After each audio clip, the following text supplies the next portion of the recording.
will go ahead to understanding the behavior of RCC beams under bending.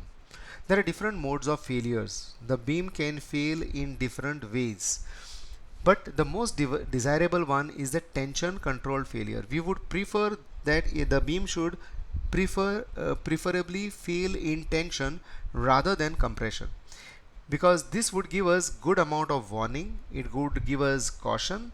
It would start deflecting, it would start cracking, and we would be able to visualize that actually it is cracking, actually the plaster is cracking, the plaster is falling down, or the cracks are widening up, but it will not collapse. So we would prefer that particular case wherein we get enough warning so that there is safety. We can allow the members to run to safety. So let us just try to understand what are the stages in this. A reinforced concrete beam in tension controlled failure shows 4 distinct stages. Now 4 distinct stages are elastic but uncracked, elastic but cracked, yielding, and collapse or failure. Now let us assume a simply supported beam, RCC beam with rectangular cross section, and let us go on applying the load UDL throughout its span gradually. And as we apply the load gradually on this beam, let us understand that first case which we will be seeing will be elastic uncracked, then we will be going through the elastic but cracked, and then we will be going through the yielding case, and then finally how it collapses. Now coming to the elastic but cracked, at very small loads the bending moments are very low, the bending moments are very small. The graph, stress strain graph, is the initial, right in the beginning, what we see the straight line, it is that straight line. The amount, the portion below the neutral axis is in tension, the portion above the neutral axis is in compression. We find that the tension is so low that the concrete itself is capable of taking the tension. Even from the extremmost fiber, the concrete itself is taking the tension. At the top, the compression is there, the total compression is taken by the concrete.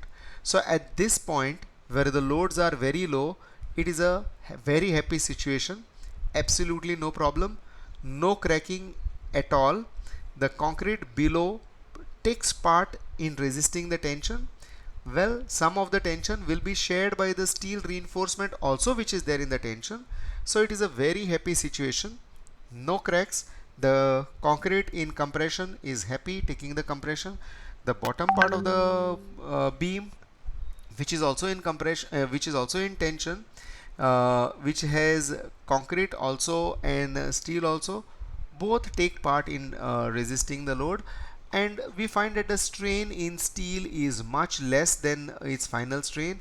The strain in concrete over here is much lower than its maximum strain, and the stress is resisted by the steel much more than the concrete at the level where the steel is provided,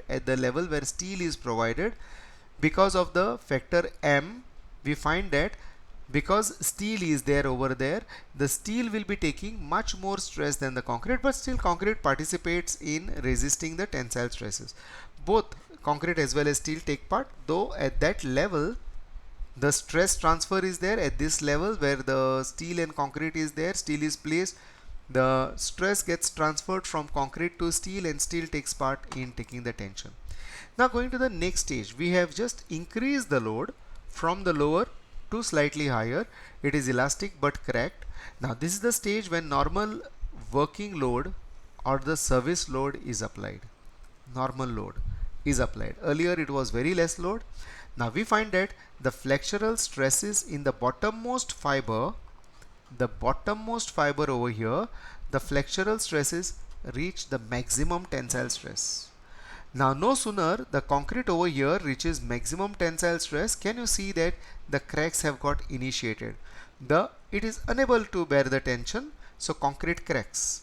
No sooner the concrete cracks, the cracks start propagating inwards, but the cracks are so minute, the cracks are so thin, these are called as the hairline cracks.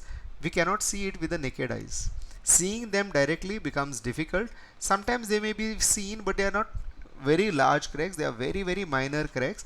These are called as the hairline cracks. These only tell me that normal load has started working on the slab or the beam and the tension cannot be taken by the concrete, so hairline cracks have already developed over there. Please note, over here also some portion of the concrete in tension takes tension, the steel also takes tension. In the same stage, elastic but cracked, the cracks propagate further. You observe that these cracks, as the load goes on increasing, the cracks start propagating further and they will be touching the steel. The bottom portion below the steel has cracked.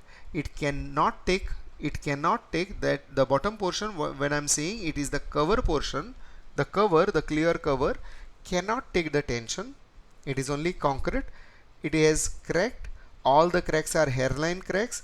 Now the cracks are propagating and they are touching the steel. Now when the cracks have come and touched the steel, all the load transfer from the concrete gets moved to the steel over here. The steel starts taking the tension. Now the stress in steel goes on increasing. We find that the service stress is still less than the yield stress. The steel does not go on yielding, it has not yielded, but at the normal working load level, the service stress, the stress in steel is still below the yield stress. Now the concrete above the neutral axis is still having compression and the compression goes on increasing and the concrete can resist the compression. So stress strain line is still a straight line. So there is no problem in the stress strain line, only we find that the portion has started cracking. As the load gets increased further, finally the reinforcing steel in the tension portion, all the reinforcing steel in the tension portion, it starts yielding. It has already reached the yield point. The stress has become so high. In the bottom portion, in the tension portion, nothing else works except the steel. So all the load is taken by the steel. But please note, the cracks are still the hairline cracks. They are not the large cracks. But then the steel starts yielding. At the time when the steel starts yielding, please note the steel is ductile in nature. As it starts yielding, at that moment the cracks start widening up. Now this is the time where we get the caution. The cracks start widening up, the cracks start becoming visible. They become a millimeter in length and larger than that. So we can directly see that there is distress in the beam. The beam is crying for help. So this is the time when the steel starts yielding. Now as the reinforcing steel yield, large deformations are noted even with little increase in the bending moments. But please note, even after this, the beam has got the capacity to resist the bending moment because the steel can go on yielding and still resist the bending moment. So what we understand is that at this point, even if the bending moment increases a little, the beam can take that bending moment. Please note that the cracks will increase, the deformations will increase, the deflection will increase. We will be able to see that it is deflecting, the cracks are widening up. All this will be seen in this third phase, that is the yielding phase. And the fourth phase, even after the yielding phase, when we go on increasing the load, increasing the bending moment, the deflections become so much, the deformation becomes so much, the cracking becomes so much, the steel yields finally to failure. Finally, the stress in steel has gone beyond, the strains have gone beyond the yield point, and then finally it fails. So now we find that in tension controlled failure, we are having these four stages. The first one is elastic uncracked, all a happy environment. Second one, elastic cracked, which are only hairline cracks. The load is still taken by the steel. We don't have any problem at this point. Also, if the load is removed, it will be coming back to its original shape and size. Deformations will go away. So that is the stage. Now this is the stage when it is the normal working load or service load is applied. If the load is increased, steel starts yielding. Steel starts yielding, it gives us warning. It shows us the deformation, deflection, cracks, vibrations, all these will be noted. But remember, the beam will be still able to take a little more bending moment due to the further loads, but increase in loads further than that when the steel has yielded to its maximum limit will ultimately lead to the collapse of the member. So that is what we see over here, the simply supported beam with the UDL. Finally, the stress in compression is only FC. It has not finally touched the maximum over here, but what has happened is that the steel has gone up to Fy, the strain has gone to maximum, the stress has gone to maximum, and it fails in steel over here by breaking.